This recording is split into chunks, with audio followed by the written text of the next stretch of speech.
Hi everybody and welcome to another YouTube video.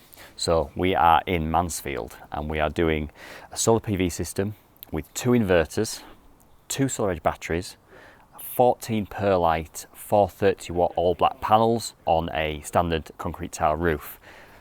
And I'm really looking forward to explaining this one because there's a reason why we've done 2 inverters, there's a reason why we've got 2 batteries, and there's a reason why we've got 2 small strings on this. So I'm going to take you through all of that, show you how we've installed it, and then hopefully if you've got any questions you can put them in the comments and we can come back to you. But before we go and have a look at this install, we have got a brand new product on this that you won't have seen in any other videos, and that is the PV Ultra.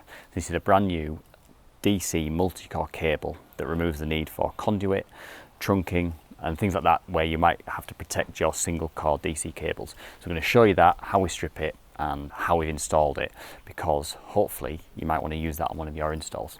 So we'll have a look at that and give you a full roundup of the job. So now let's go and see what we've done on this job.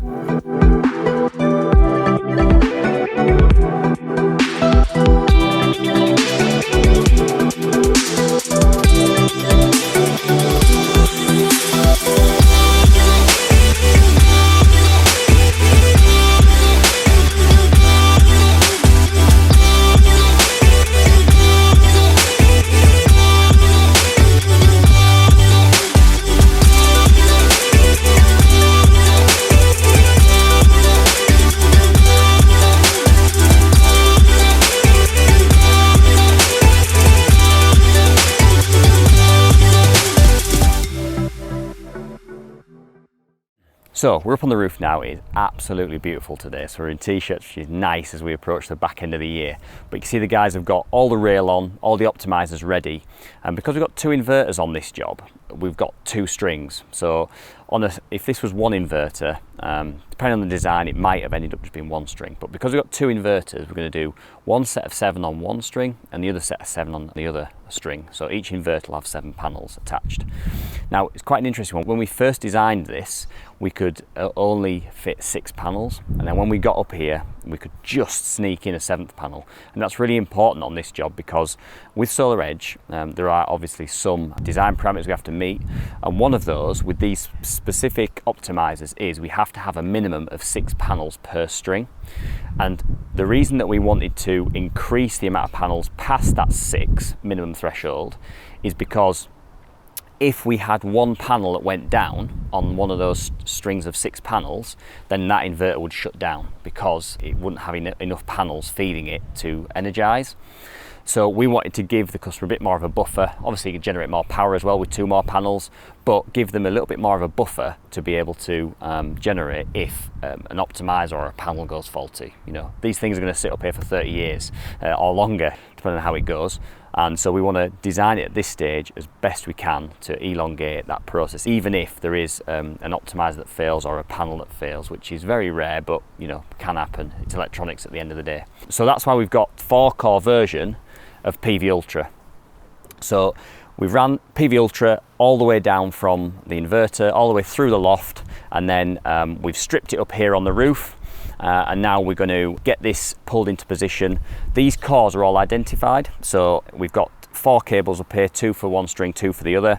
They're already pre-marked positive and negative so that you can see easily which one you need to take to your positive connection, which one you need to take to your negative connection. And on this version of PV Ultra, we've got some black marks that run down the negative there and on the positive there. So we know that them 2 are a pair, and then the other ones don't have any marks, so we know they're a pair. On some slightly later versions of PV Ultra, those marks won't be there, but in the second layer of insulation under this one will be yellow on 1 pair and black on another pair. So still easy to identify, just the black marks won't be there. So what I'm going to do now is I'm going to split all this out and take 1 pair to the top set of panels and another pair to the bottom, get my MC4s connected onto it and tidy all that with cable ties, and then we can get the guys up here as well to help us get the panels on and we start actually getting this job generating. So yeah, very exciting. So I'm going to crack on with that now, get all this safely and neatly tucked away, and then we can, whilst the weather holds out for us, we can get the panels on and get going. So yeah, I'm going to crack on with that. Okay, so we've got our positives over over here, and that's going to go into our optimizer at this side. So because we've got positive coming out of this optimizer and we want to send that down to the inverter, we're going to put a negative plug on it, or a female, or loads of people call it different things, but that's basically going to go onto there, which will end up, if you imagine it, it'll end up with us at the other side of this cable, down the inverter side. If we wanted, we would then be putting a positive plug on that. So all we're doing with this is basically extending this, what Solar Edge called their home run cables, back to the inverter. A female or a negative plug on there, like that, and that'll then send the positive back to the inverter. So that's what I'm going to do now and get that installed, and then we can do the same on the negative cable, and then once that's all in, we can actually start putting some panels on.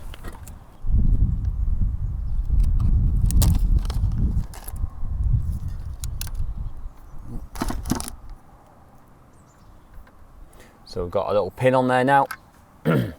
So the key thing here is the click. So we should put that in now, and you should hear a click. There we go.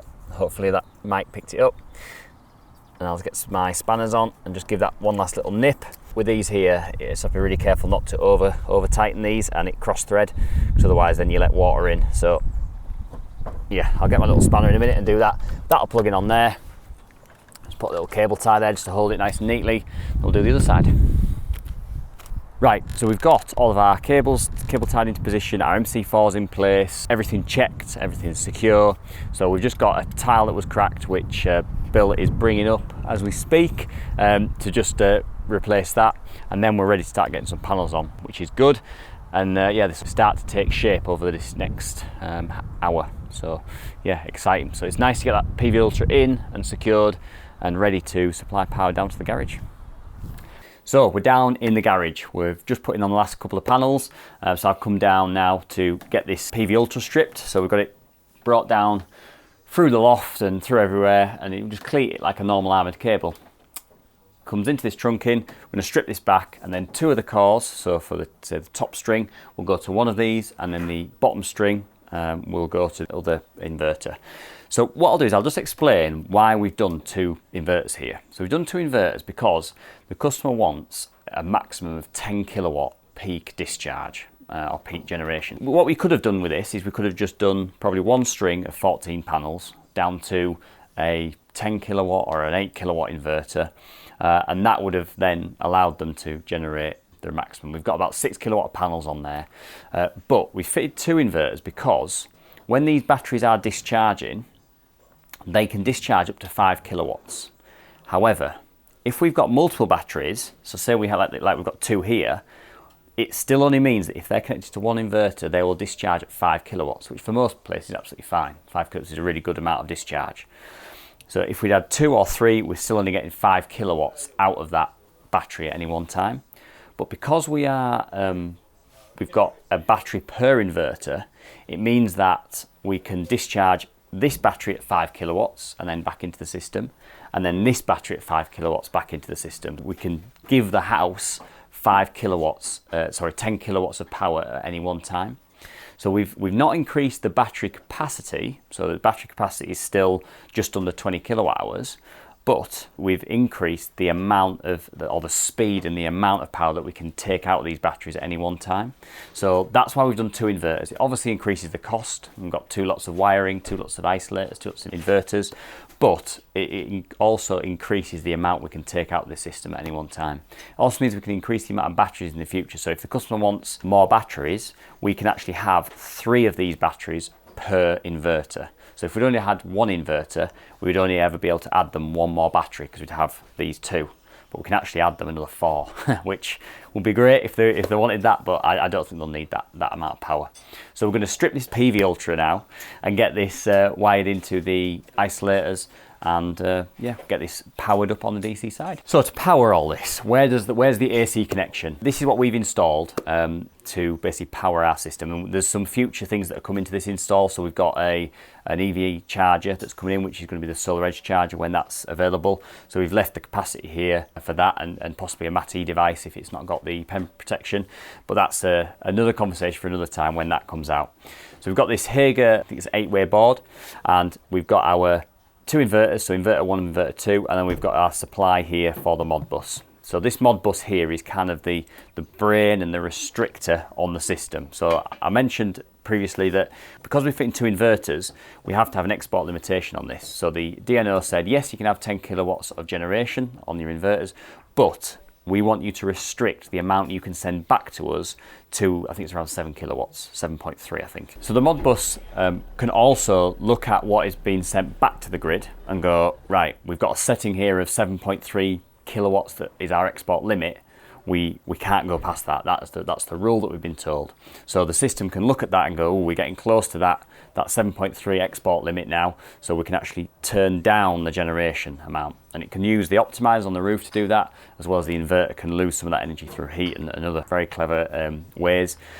And once the demand in the property increases, so that might be through the kettle going on, the oven turning on, the hob, the electric car being turned on, the system can go, we've got loads of consumption now. So then it can let the full amount of generation be generated. The restriction can come off the inverter, and that'll then allow the generation to ramp back up and supply as much of the power as possible into the house, and then support it through the battery and everything else that's connected. So like I mentioned, we've left some capacity in here for future, so there's, we could potentially add a hot water diverter in here. We've got the EV charger to go on, and it just means that it's easier for ourselves, hopefully when the customer uses it again, to fit that kit in all these spare ways. So we've got a little bit of finessing left to do, a couple of labels to put on, but it's getting there now. So we're got a bit of finishing off to do on the inverter side as well, but we're going to get that all wrapped up and leave today with the customer with a fully functioning system. So there we go, another system completed, and the weather has held for us. We're at the back end of this year now, so we fight the weather on some of these installs. But another system installed with 2 5 kilowatt storage inverters, 2 10 kilowatt hour, just under 9.7 kilowatt hour batteries, with a 5 kilowatt discharge each, which equals 10 kilowatts in total because we've got those 2 5 kilowatt inverters, export limited, ready for an EV charger and potentially a hot water diverter in the future. And yeah, looking really good. Solar skirt bird protection on, and Perlite 430 watt panels, 14 of. So a bit of a monster, but ready for whatever this home needs with their energy in the future.